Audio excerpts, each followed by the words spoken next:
like, yes and no. They could have been a lot better for sure, but I had like a bit of trouble trying to figure out my pulls. We had like, sometimes it'd be like a smoking tailwind, and it's something that I should be able to adjust to, I guess, but I'm not used to it really right now. I guess it's like you don't really get that in like stadiums in Europe. Like you don't get this type of support. So just going through pulls super quickly and just trying to adjust them, like the biggest pull I've ever used, and I just couldn't really control everything. But it's what it is. It's what it is. We saw you on the broadcast, on the runway, just talking to yourself a little bit before those jumps. What were you saying to yourself? I don't remember. Maybe cursing myself out or something. Depends on what attempt it was. But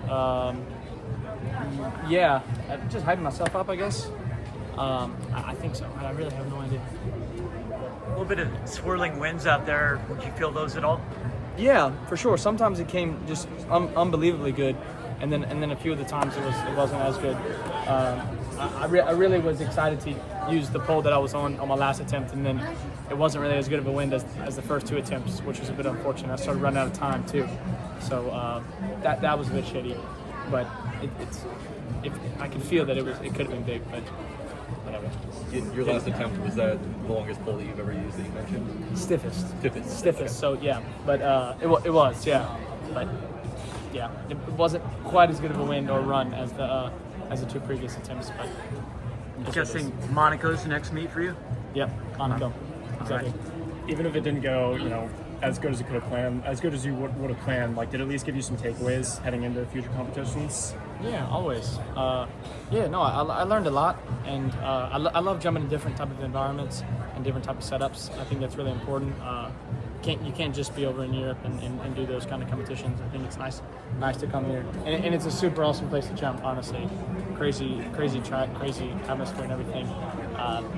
But it takes some adjusting, and I felt good. I felt like I had some really good jumps today, but at the end of the day, I just really have to adjust. Your first jump, the first year you jumped here in 2017, you were still in high school. What do you remember about that? I remember that I almost made the 580 bar, and I think that I felt like I could have won, actually.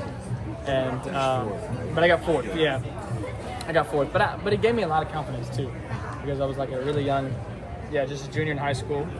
And it was my first time competing against Sam, first time competing against Renault, all these guys. And it gave me a lot of confidence. It humanized them a little bit too, because I looked at them as a little bit bigger than life.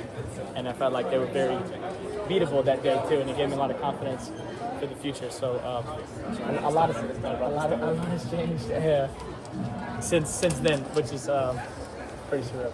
Yeah. All right, congrats.